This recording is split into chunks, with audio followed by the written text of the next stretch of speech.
इब्ने कुंजूर, एक मुसलमान जिन से हैरान कुन मुलाकात। जदीद दौर में जन्नात से राब्ता मुमकिन है।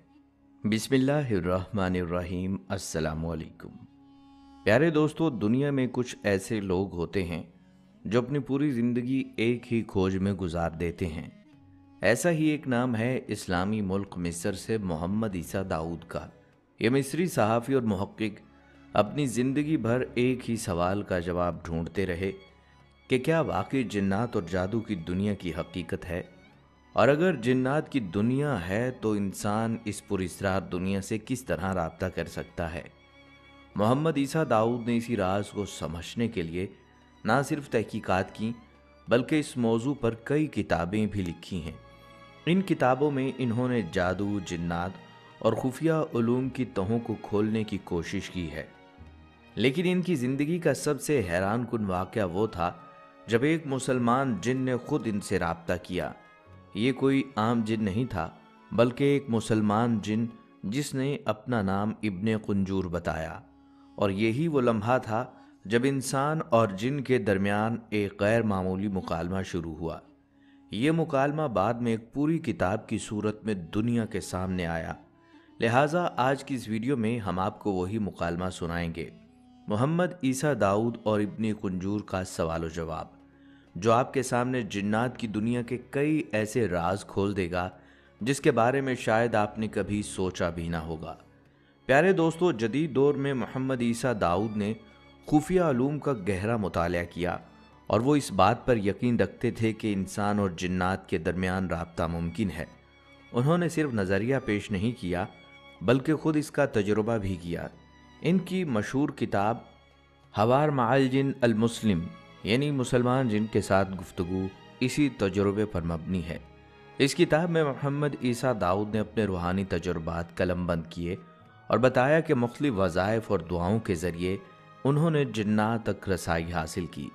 उनका दावा था कि इस अमल में किसी भी किस्म का जादू, तावीज़ या शैतानी अमल शामिल नहीं था, बल्कि ये राब्ता सिर्फ कुरान और सुन्नत के पाकीज़ा तरीक़ों के ज़रिए कायम हुआ। किताब के मुताबिक तवील मेहनत और कोशिश के बाद आखिरकार एक जिन ने खुद मोहम्मद ईसा दाऊद से राब्ता किया। दाऊद की शदीद ख्वाहिश थी कि वो इस जिन के साथ बैठें ताकि जिन्नात के बारे में इंसानों में फैली हुई बहुत सी गलत फहमियाँ दूर की जा सकें। उस जिन ने खुद को दाऊद के सामने जाहिर किया और बताया, मेरा नाम इब्ने कुंजूर है। उसने कहा उसका ताल्लुक़ हिंदुस्तान में रहने वाले जिन्नात से है।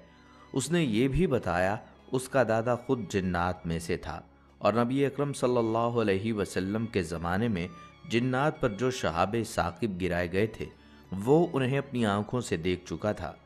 इब्ने कुंजूर ने कहा कि वो खुद आसमानों पर जाकर फरिश्तों की बातें सुनने की कोशिश किया करता था। दाऊद ने इब्ने कुंजूर से पूछा, तुम्हारी उम्र क्या है? इब्ने कुंजूर ने जवाब देने से पहले कहा, कसम उठाओ कि तुम मुझे नुकसान नहीं पहुंचाओगे। दाऊद ने कसम खाई कि वो उसे नुकसान नहीं पहुंचाएगा। इब्ने कुंजूर ने बताया कि वो 180 साल का है। जब दाऊद ने पूछा कि जिन्नात की अमूमी उम्र कितनी होती है, तो इब्ने कुंजूर ने कहा कि जिन्नात हज़ारों साल तक जी सकते हैं। कुछ जिन 4000 साल तक, बाज़ 5000 साल तक और बाज़ की उम्र 7000 साल तक हो सकती है। मोहम्मद ईसा दाऊद ने इब्ने कुंजूर से एक और सवाल पूछा, जिन्नात में सबसे ज़्यादा उम्र किसकी है? इब्ने कुंजूर ने जवाब दिया, वो इब्लीस है जो सबसे कदीम है और सबसे ज़्यादा उम्र वाला है। इब्ने कुंजूर ने मज़ीद इंकशाफ किया कि जब वो बच्चा था तो उसके वालिद उसे एक दिन इब्लीस से मिलवाने ले गए थे। वो लम्हा उसके लिए नाकाबिले फरामोश था, क्योंकि जैसे ही उसने इब्लीस को देखा उसके दिल में खौफ की एक अजीब लहर दौड़ गई। उसने बताया, इब्लीस नहायत ही बदसूरत था, लेकिन उसके पास अपनी शक्ल बदलने की सलाहियत मौजूद थी। उसकी एक लंबी दुम थी और कद में बेहद बुलंद दिखाई देता था। इब्ने कुंजूर ने यह भी बताया कि इब्लीस का एक बहुत बड़ा महल है जिसके अंदर उसके लाखों खादिम रहते हैं और ये सब के सब शयातीन में से हैं। यहाँ दाऊद ने तजस्सुस के साथ पूछा, इब्लीस कहाँ रहता है? इब्ने कुंजूर ने संजीदगी से जवाब दिया, इब्लीस का तख्त समंदर के ऊपर है जो तुम्हारी दुनिया में मगरिब की तरफ वाक़या है, اور اگر تم میں سے کوئی مسلمان اس تخت کے قریب سے گزرے تو اسے چاہیے کہ قرآن مجید کی تلاوت کرے تاکہ ابلیس اور اس کا لشکر اسے نقصان نہ پہنچا سکے۔ ابن کنجور نے مزید بتایا کہ جنات کے جمع ہونے کی ایک اور جگہ ہے جہاں ٹھنڈے اور گرم پانی آپس میں ملتے ہیں۔ اس نے کہا ابلیس کی سلطنت بھی اسی مقام پر ہے۔ یہ سن کر محمد عیسیٰ داؤد نے اس سے ایک اور اہم سوال پوچھا، تمہارا کیا مذہب ہے؟ ابن کنجور نے جواب دیا، میں ایک مسلمان ہوں اور کئی زبانوں کو جانتا ہوں، ان میں سے ایک عربی بھی ہے، اسی لیے میں تم سے عربی میں بات کر رہا ہوں۔ لیکن سنو، جس طرح تم انسانوں میں مختلف مذاہب ہیں، بالکل ویسے ہی ہم جنات میں بھی مختلف مذاہب اور فرقے موجود ہیں۔ کچھ مسلمان ہوتے ہیں، کچھ کافر، کچھ انتہا پسند اور کچھ یہودی بھی۔ اس نے مزید بتایا، ہماری بھی عبادت گاہیں ہیں جہاں ہم جا کر عبادت کرتے ہیں۔ عیسائی جن کوشش کرتے ہیں کہ وہ عیسائیوں کے گھروں کے قریب رہیں تاکہ انہیں سہولت مل سکے، اور مسلمان جن زیادہ کوشش کرتے ہیں کہ وہ مسلمانوں کے گھروں میں قیام کریں۔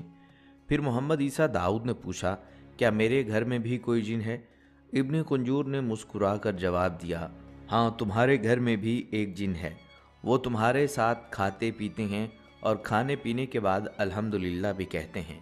کبھی وہ تمہاری کرسیوں پر سو جاتے ہیں، کبھی تمہارے بستر پر آرام کرتے ہیں۔ وہ نماز بھی پڑھتے ہیں اور دوسری دینی عبادات بھی انجام دیتے ہیں، بلکہ ان میں سے کچھ جنات تو تمہیں فجر کے لیے جگانے کا کام بھی کرتے ہیں۔ یہ سن کر داؤد نے فوراً اگلا سوال کیا، تم جنات آخر رہتے کہاں ہو؟ ابن کنجور نے وضاحت کرتے ہوئے کہا، تم انسان زمین پر رہتے ہو، لیکن زمین کا زیادہ تر حصہ پانی ہے، ہم پانی پر حکومت کرتے ہیں، ہمارے بڑے بڑے شہر اور بستیاں سمندروں کے اندر آباد ہیں، یہاں تک کہ گہرے سمندر کی تہہ میں بھی ہماری آبادیاں موجود ہیں۔ اس کے علاوہ زمین پر بھی ہماری سلطنتیں ہیں۔ ہم صحراؤں میں زیادہ رہنا پسند کرتے ہیں، انسانوں سے دور۔ ہماری نسل کے وہ جنات جو صحراؤں میں بستے ہیں انہیں ہم غور کہتے ہیں۔ ہم غاروں میں بھی رہتے ہیں جہاں انسانوں کا قدم نہیں پہنچتا۔ اسی طرح پہاڑوں، وادیوں، جنگلوں اور ویرانوں میں بھی ہمارا بسیرا ہے۔ اور ہاں، تم انسانوں کے گھروں کے صحنوں اور کمروں کے کونے میں بھی ہمارا آنا جانا ہوتا ہے۔ محمد عیسیٰ داؤد نے ایک اور سوال کیا، اس دنیا میں جنات کی تعداد کتنی ہے؟ ابن کنجور نے کہا، اگر تم ہمیں دیکھنے کی صلاحیت رکھتے تو تمہیں ہر طرف صرف جنات ہی دکھائی دیتے۔ یہ سن کر داؤد نے فوراً اگلا سوال داغ دیا، تمہارا افزائش نسل کا طریقہ کیا ہے؟ ابن کنجور نے جواب دیا، جب ہم جنات کی عمر 170 سے 80 سال کے درمیان ہوتی ہے تو ہم مکمل طور پر جوان ہو جاتے ہیں۔ اس کے بعد ہم مادہ جننیوں سے شادی کرتے ہیں۔ جب جن عورتیں حاملہ ہوتی ہیں تو تقریباً 15 مہینوں بعد ان کے ہاں بچے پیدا ہوتے ہیں۔ ایک بار میں 7 یا 8 بچے جنم لے سکتے ہیں۔ یہ بچے قد میں بہت لمبے ہوتے ہیں اور شور بھی بہت مچاتے ہیں۔ ہمارے ہاں بھی بچوں کے لیے انسانوں کی طرح مکتب، مدرسے اور مختلف پیشے موجود ہیں تاکہ وہ بڑے ہو کر اپنی زندگی بسر کر سکیں۔ یہاں داؤد کے ذہن میں ایک نیا سوال آیا، کیا انسان اور جنات کے بیچ کوئی رشتہ یا تعلق قائم ہو سکتا ہے؟ ابن کنجور نے سنجیدگی سے جواب دیا، انسان اور جنات کے درمیان شادی تقریباً ناممکن ہے۔ یہ صرف اسی صورت میں ممکن ہے جب کوئی جن خود کو انسانی شکل میں ڈھال لے۔ اگر یہ شادی ہو بھی جائے تو اولاد کا پیدا ہونا انتہائی مشکل ہے، کیونکہ یہ دونوں مخلوقات ایک دوسرے سے بالکل مختلف ہیں۔ محمد عیسیٰ داؤد نے کہا، کیا تمام جنات جسمانی طور پر ایک جیسے نظر آتے ہیں؟ ابن کنجور نے وضاحت کی، نہیں، جنات کی شکلیں اور رنگت مختلف ہوتی ہیں۔ کچھ لال رنگ کے ہوتے ہیں، کچھ سفید، کچھ سیاہ اور کچھ سنہری رنگ کے۔ بعض جنوں کے پر ہوتے ہیں اور وہ بھی اڑ سکتے ہیں۔ کچھ 4 پاؤں والے جانوروں کی شکل اختیار کر لیتے ہیں، جیسے کتا یا بھیڑیا۔ بعض جنات رینگنے والے جانداروں کی صورت میں آ جاتے ہیں، جیسے سانپ وغیرہ۔ یہ سن کر داؤد نے ایک اور سوال پوچھا، جس طرح تم میرے سامنے ظاہر ہوئے، کیا دوسرے جنات بھی انسانوں کے سامنے ظاہر ہو سکتے ہیں؟ ابن کنجور نے جواب دیا، ہاں، اگر کوئی جن چاہے تو وہ انسان کے سامنے ظاہر ہو سکتا ہے، لیکن زیادہ تر جنات ایسا کرنے سے گریز کرتے ہیں، کیونکہ اگر وہ ظاہر ہو جائیں تو کسی انسان کے ہاتھ لگ جائیں اور پھر وہ انہیں قتل کر دے تو واقعی مر جاتے ہیں۔ یہاں داؤد نے حضرت سلیمان علیہ السلام کا ذکر چھیڑ دیا۔ ابن کنجور نے احترام سے کہا، ہم جنات حضرت سلیمان علیہ السلام کو نبی مانتے ہیں اور ان پر ایمان رکھتے ہیں۔ ہمارے باپ دادا کو انہوں نے قید کیا تھا اور وہ ان کی خدمت میں رہا کرتے تھے۔ جنات ان کے لشکر کا حصہ تھے۔ ہم سلیمان علیہ السلام کے لیے عظیم الشان عمارتیں تعمیر کرتے تھے۔ آج بھی زمین پر کئی موجود بڑی اور پرانی عمارتیں ہماری اطاعت اور محنت کا نتیجہ ہیں۔ محمد عیسیٰ داؤد نے ابن کنجور سے پوچھا، انسانوں کے لیے تمہاری کیا ہدایات ہیں؟ ابن کنجور نے جواب دیا، اگر کوئی مسلمان جنات کا سامنا کرے تو اسے چاہیے کہ وہ آیت الکرسی اور سورہ صافات کی ابتدائی 10 آیات پڑھ لے۔ یہ آیات جنات کو دور رکھنے کے لیے بہت مؤثر ہیں، اور اگر کوئی مسلمان برمودا ٹرائی اینگل کے قریب قرآن مجید کی تلاوت کرے تو ابلیس اور اس کا لشکر اسے ہرگز نقصان نہیں پہنچا سکتے۔ یہ سن کر داؤد نے ایک اور سوال کیا، اپنے بچوں کے بارے میں کچھ بتاؤ۔ ابن کنجور نے کہا، یہ بات شاید یقین کرنا مشکل ہو، لیکن حقیقت یہ ہے کہ 2 سال کا انسان کا بچہ ہمارے بچوں کو آسانی سے دیکھ سکتا ہے۔ اس سے اندازہ لگایا جا سکتا ہے کہ ہمارے بچوں کی نظر کئی گنا زیادہ تیز اور وسیع ہے۔ محمد عیسیٰ داؤد نے پھر سوال کیا، بڑے سردار جنات کہاں رہتے ہیں؟ ابن کنجور نے تفصیل سے بتایا، بڑے جنات زیادہ تر ان مقامات پر رہنا پسند کرتے ہیں جہاں ٹھنڈے اور گرم پانی کا ملاپ ہوتا ہے۔ یہی وہ مقامات ہیں جہاں ابلیس کا تخت اور اس کے مددگار موجود ہوتے ہیں۔ یہ بات اس حدیث کی یاد دلاتی ہے جس میں نبی کریم صلی اللہ علیہ وسلم نے دھوپ اور سایہ کے بیچ بیٹھنے سے منع فرمایا ہے، کیونکہ یہ جگہ ابلیس کو طاقت دیتی ہے۔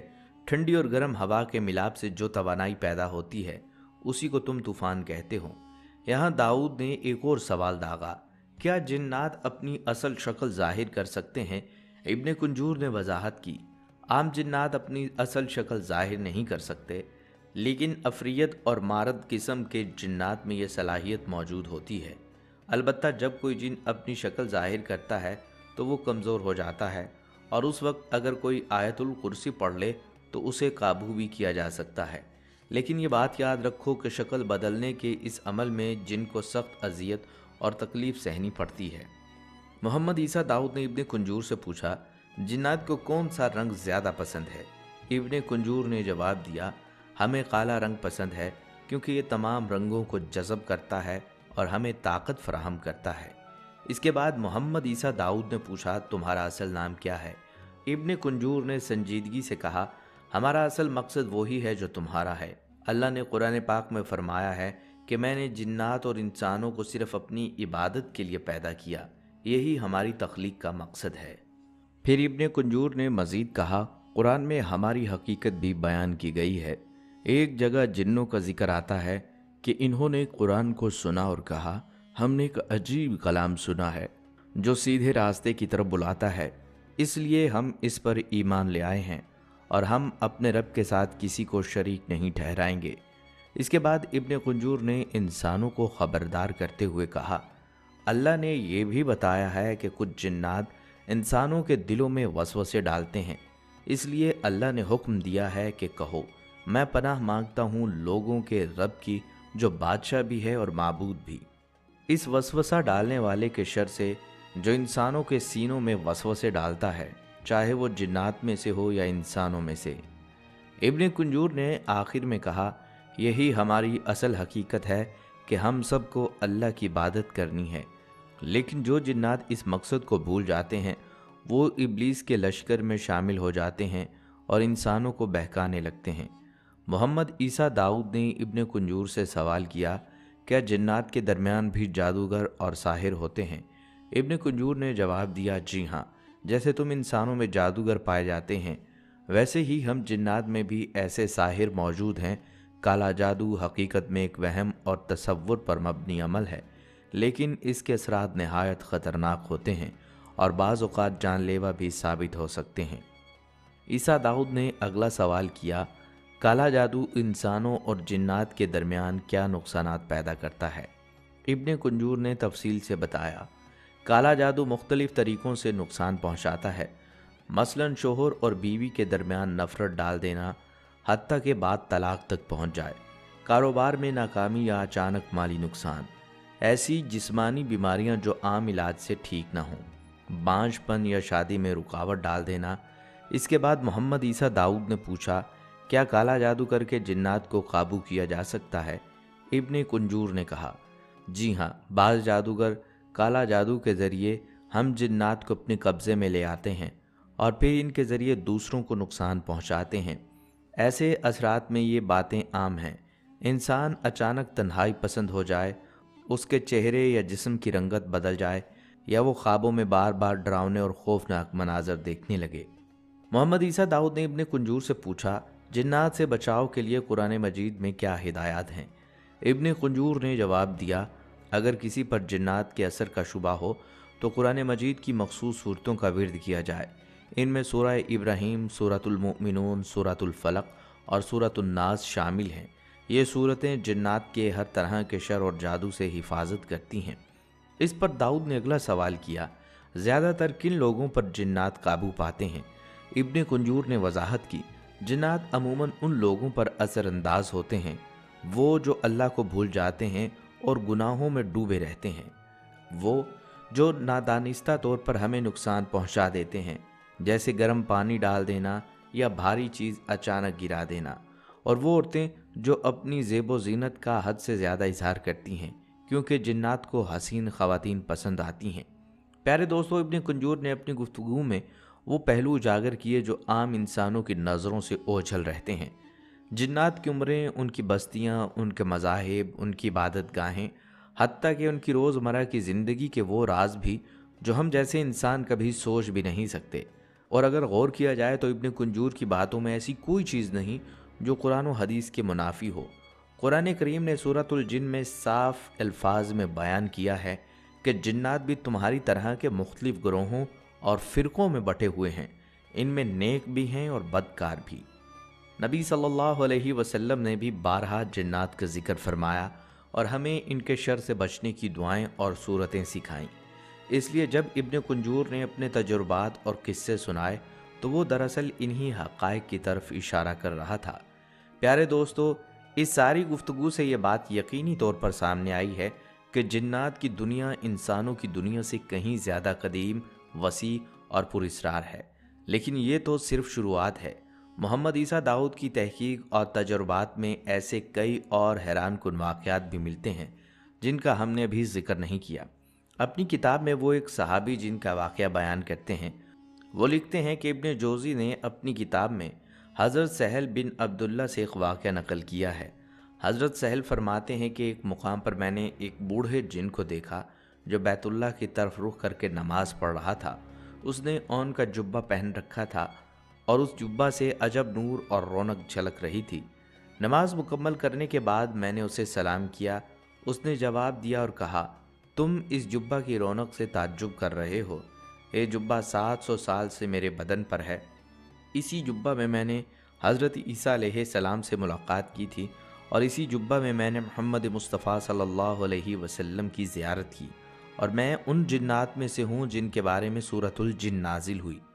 इसी तरह एक और वाक़या हज़रत जाबिर बिन अब्दुल्ला रज़ी अल्लाह तआला अन्हु रिवायत करते हैं। वो फरमाते हैं, हम एक सफ़र में रसूलुल्लाह सल्लल्लाहु अलैहि वसल्लम के साथ थे। आप एक खजूर के दरख्त के नीचे तशरीफ़ फरमा थे कि अचानक एक बहुत बड़ा काला सांप आपकी तरफ बढ़ने लगा। सहाबा कराम ने उसे कत्ल करने का इरादा किया, लेकिन आप सल्लल्लाहु अलैहि वसल्लम ने फरमाया, इसे मेरे करीब आने दो। वह सांप करीब आया तो उसने अपना सर आप सल्लल्लाहु अलैहि वसल्लम के कान मुबारक के करीब कर दिया। फिर आप सल्लल्लाहु अलैहि वसल्लम ने उससे आहिस्ता से बात की।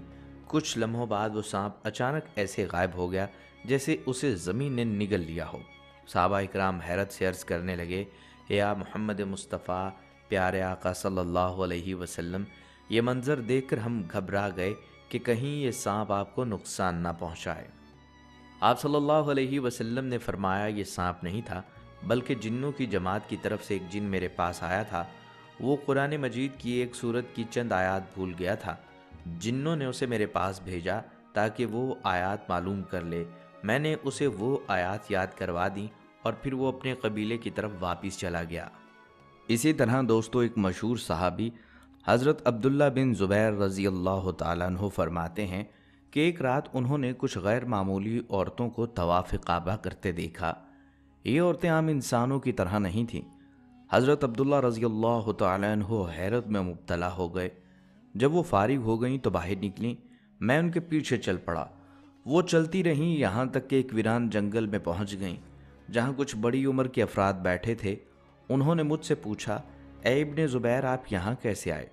मैंने जवाब देने की बजाय सवाल किया, आप लोग कौन हैं? उन्होंने कहा, हम जिन्नात हैं। मैंने अपना पीछा करने और यहाँ आने की वजह बताई तो उन्होंने कहा, ये हमारी औरतें यानी जिन्नियाँ हैं। ए इब्ने ज़ुबैर, आप खाने में क्या पसंद फरमाएंगे? मैंने कहा, ताज़ा पक्की खजूरें। हालांकि उस वक्त मक्का मुकरमा में ताज़ा खजूरें कहाँ थीं, लेकिन वो फ़ौरन मेरे पास पक्की ताज़ा खजूरें ले आए। मैंने वो खा ली, फिर कहा जो बच गईं उन्हें साथ ले जाएं। हज़रत अब्दुल्ला बिन ज़ुबैर रज़ी अल्लाह तआला अन्हु फरमाते हैं कि मैंने वो बची हुई खजूरें उठा लीं और घर वापस आ गया। इसी तरह हज़रत अता बिन अबी रबा रहमतुल्लाह अलैह फरमाते हैं कि हज़रत अब्दुल्ला रज़ी अल्लाह तआला अन्हु मस्जिद हराम में मौजूद थे कि एक सफ़ेद और स्याह रंग का चमकीला सांप आया। उसने बैतुल्लाह शरीफ का तवाफ़ किया, फिर मकाम इब्राहीम के पास जाकर गोया नमाज अदा की। हज़रत अब्दुल्ला रज़ी अल्लाह तआला अन्हु ने उसके पास जाकर फरमाया, ऐ सांप, शायद तुमने उम्रे के अरकान पूरे कर लिए हैं और अब मैं तुम्हारे बारे में यहाँ के नासमझ लोगों से डरता हूँ। चुनांचे वो सांप घूमा और आसमान की तरफ उड़ गया। और एक रिवायत के मुताबिक हज़रत अबू ज़ुबैर रहमतुल्लाह अलैह फरमाते हैं कि हज़रत अब्दुल्ला बिन सफ़वान बैतुल्लाह शरीफ के करीब बैठे थे कि इराकी दरवाज़े से अचानक एक सांप दाखिल हुआ। खाना काबा का तवाफ़ किया, फिर हिजर अस्वद के पास जाकर उसे चूमा। हज़रत अब्दुल्ला बिन सफ़वान ने फरमाया, ए जिन, अब आपने अपना उम्रा अदा कर लिया है, हमारे बच्चे खौफज़दा हैं, लिहाजा आप वापस चले जाएं। चुनांचा वो जिस तरफ से आया था उसी तरफ वापस चला गया। बहरहाल प्यारे दोस्तों, वीडियो के आखिर में हम एक ऐसा राज भी जानने वाले हैं जो शायद बहुत कम लोगों को मालूम है। बहुत सारे लोगों के जहन में ये सवाल आता है कि जिन्नात को दुनिया में मौत आती है। तो दोस्तों, इस बारे में उलमा के दो कौल मिलते हैं। हसन बसरी का मसलक ये है कि जिन्नात को मौत नहीं आती, क्योंकि इनके मुताबिक जिन्नात को भी मोहलत दी गई, बिल्कुल वैसे ही जैसे इब्लीस शैतान को दी गई। इब्लीस शैतान भी जिन्नात में से है, इसलिए वो मरते नहीं। लेकिन इस कौल के हक़ में कोई ठोस दलील मौजूद नहीं। कुरान करीम में अल्लाह ताला ने जिन्नात की मौत का जिक्र किया है और सही मसलक यही है कि जिन्नात को बाकायदा मौत आती है। हज़रत अब्दुल्ला बिन अब्बास रज़ी अल्लाह तआला अन्हुमा से जब पूछा गया क्या जिन्नात मरते हैं, तो उन्होंने फरमाया, बिल्कुल मरते हैं, मगर इब्लीस नहीं मरेगा। उसे अल्लाह ने मोहलत दे रखी है, वो ता क़यामत ज़िंदा रहेगा। जब ये बूढ़ा हो जाता है तो फिर जवान कर दिया जाता है और ये हमेशा 30 साल की उम्र में रहता है। बढ़ापे के बाद भी हमेशा जवानी की तरफ लौट आता है। बाकी जो जिन्नात हैं उनकी मौत वाक़या होती है। और जहाँ तक जिन्नात की रूह कब्ज़ करने का सवाल है, तो हज़रत अब्दुल्ला बिन अब्बास से रिवायत है कि 4 किस्म के फ़रिश्ते रूह कब्ज़ करते हैं। एक फ़रिश्ता जो इंसानों और फ़रिश्तों की रूह कब्ज़ करता है, यानी मलकुल मौत। जिन्नात की रूह कब्ज़ करने के लिए एक अलग फ़रिश्ता मुकर्रर किया गया है। जानवरों की रूह कब्ज़ करने के लिए एक अलग फ़रिश्ता है। चौपायों की रूह कब्ज़ करने के लिए भी एक मखसूस फ़रिश्ता है। यूँ चारों किस्म के फ़रिश्ते हर मखलूक की रूह कब्ज़ करने के लिए मुकर्रर हैं, ताकि अल्लाह के हुक्म से ज़िंदगी और मौत का निज़ाम कायम रहे। दोस्तों, ये बात याद रखें, जिन्नात भी अल्लाह के कवानीन के तहत हैं और इनकी ज़िंदगी, मौत और रूह का कब्ज़ा भी एक निज़ाम के तहत है। अगर आप यहाँ तक सुन रहे हैं तो ये जानकर हैरत होगी कि जिन्नात की दुनिया इतनी पुरअसरार और कदीम और पेचीदा है कि अभी भी हमारे लिए बेशुमार राज बाकी हैं और हम अगली किस्त में इनके और भी हैरान कुन और अजीबो गरीब वाक़यात जानेंगे। यहाँ पर हमारी दुआ भी है कि अल्लाह पाक हम सब की और हमारी आने वाली नस्लों की भी जादू, जिन्नात और शैतानी असरात से मुकम्मल हिफाजत फरमाएँ। आमीन या रब्बुल आलमीन।